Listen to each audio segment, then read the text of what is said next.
목요일 아침 외신 브리핑입니다. 이번 재정절벽 협상, 사실상 오바마 대통령의 한판승으로 끝났죠. 반대로 공화당 입장에서는 오바마 재선 대통령 길들이기는 완전히 실패로 돌아가서 망신을 당한 꼴이 됐습니다.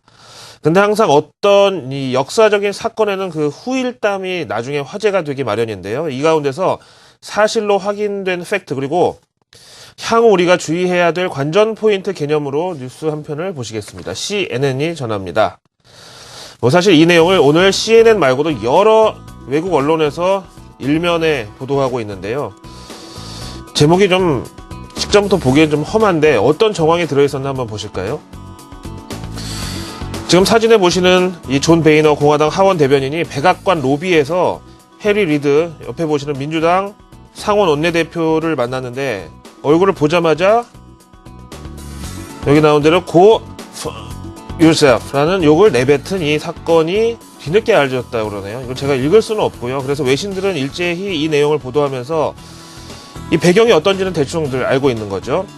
게다가 해리 리드 의원이 처음 이 말을 듣고 지금 뭐라 그랬느냐라고 되물었는데 존 베이너가 또 한 번 확인사살 개념으로 이렇게 이제 다시 한번 말했다고 합니다. 이거 진짜 우리말로 하면은요, 나가 죽어라 뭐 정도의 진짜 거의 특 A급의 욕설인데, 주변에 있던 사람들의 전언에 따르면은 해리 리드 민주당 상원 의원은 여기에 그냥 웃음으로 반응하고 자리를 피했다는군요. 근데 여기 보시면은 이 해리 리드 상원 민주당 원내대표는 존 베이너 하원 대변인을 향해서 뭐 독재 스타일이다 이렇게 먼저 비난을 시작하긴 했었다고 합니다. 그래서 이번 재정절벽 협상의 이 과정을 좀 자세하게 정리를 해드리면은요, 공화당이 생각할 때는 상원에서는 어차피 헤드 카운트가 뭐 안 되기 때문에 그냥 상원은 내줄 생각을 하고 있었고, 대신에 공화당이 과반을 갖고 있는 하원에서 실력 행사를 하겠다고 벼르고 있었던 상황이었죠. 근데 이러려면은 이게 빨리 상원에서 먼저 판가름이 나고 그 다음 하원으로 넘어오면 이때 이거를 막 공화당이 도마 위에 놓고서 회를 치려고 준비를 하고 있었던 거죠. 근데 이 해리 리드 민주당 상원 원내대표가 아주 노련하게 공화당 상원 의원들을 설득하면서 이 동시에 끝까지 안개 속의 이 시니컬한 스탠스로 시간을 끌다가 12월 31일 자정 넘자마자 상원 표결 올려가지고 찬성 89표, 반대 9표 이렇게 한 90% 찬성으로 끝내버리니까 하원은 이제 시간도 여론도 타이밍도 이미 다 빼앗겨버리고 코너에 몰린 신세가 됐었죠. 그래서 결국 어제 하원 공화당 측은 거의 뭐 100기를 들고 투항을 하면서 재정절벽 하원 표결을 기존 상원 합의안 그대로 표결에 올렸고 결과는 통과가 됐던 것이죠. 그만큼 지금 존 베이너 하원 공화당 대변인 그리고 공화당원들의 분노가 크고 지금 벼르고 있다, 이렇게 이 정황이 전해지고 있는 것이죠. 그래서 이제 앞으로 어떻게 될 것이냐, NBC 뉴스 보도 내용 보시죠. 이제 우리나라도 새 정부가 곧 출범을 할 것이고요. 미국은 대통령은 재선이 됐으니까 그대로 가되 지난 11월 7일 이때 선출된 상하원 의원들이 올해 새로운 국회를 열게 됩니다. 그래서 지난 재정절벽 협상은 사실은 이번에 이제 임기가 이미 끝나는 사람들의 졸업작품이었다고 볼 수가 있겠죠. 어쨌든 사진에 보시는 존 베이너 공화당 하원 이 대변인은 지난 11월에 또 재선을 성공을 해서 이번 이 새로운 미 하원에서도 대변인에 재도전한다고 합니다.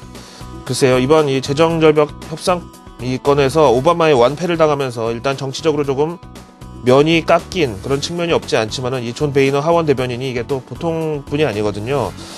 미국에서 이 지역구를 기반으로 한 하원에서 벌써 10선 의원이고요. 우리나라로 치면은 글쎄 한 2인제 의원 정도에 비유할 수 있는 보수 우파의 대표적인 정치 구단입니다.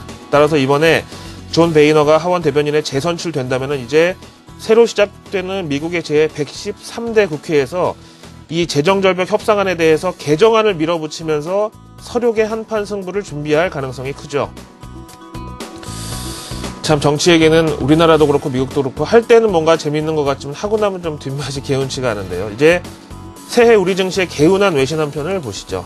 바이코리아가 재개될 가능성이 크다고 보고 있습니다. 현지 투자 전문지 시킹 알파 보시죠. 사실 우리가 연말 연초 재정절벽에 온통 눈이 쏠려 있느라고 묻혀버린 몇 가지 호재들이 좀 있었는데요. 그중 하나가 어제 나온 한국, 중국, 대만의 제조업 PMI 일제히 호조를 나타냈던 소식이었고요. 또 하나가 바로 북한 김정은 신년사 연설 내용이었습니다. 여기에 대해서 사실 우리가 조금 간과하고 있었던 사이에 미국 언론들은 여기에 대해서 이제 대대적으로 보도를 했는데요. 이거 살 더 쪘나봐요. 지금 1월 1일날 이 신년사 내용 사진 보고 계시는데요.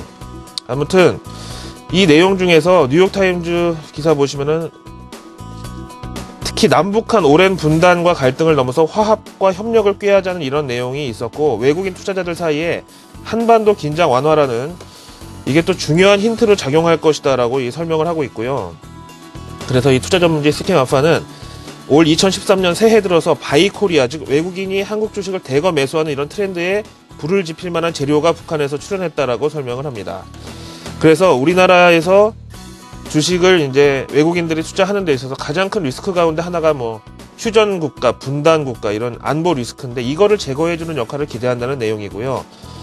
여기다가 저도 이거 이번에 처음 들어봤는데, 상품 시장에 뭐 베스트 매니저로 꼽히는, 이제는 월러가 됐지만은 짐 로저스라는 사람이 최근에 남북한이 잘하면 5년 내 통일 가능하다라고 주장한 것이 다시 한번 부각되고 있다는 설명입니다. 그래서 읽어보니까요. 남한 북한이 김정일 사망 이후로 정세가 급변하면서 5년 내에도 통일이 잘하면 될 수도 있다라고 주장한 내용이 있다네요. 그래서 물론 이 가능성은 그 누구도 알 수가 없고요. 또 기간도 사실 5년이면은 정말 여러 가지 시나리오 가운데 가장 급진적인 이런 플랜이 되기 때문에 뭐 경계할 요소가 없지는 않지만서도 중요한 것은요, 외국인들의 시각이 이같이 완화되고 있고 우리 시장이 좀 호의적으로 바뀌게 되는 이 모멘텀이 마련되어 있다는 게 중요하겠죠. 자, 목요일 아침 이런 기대감을 안고 한번 출발해 보겠습니다. 외신 브리핑이었습니다.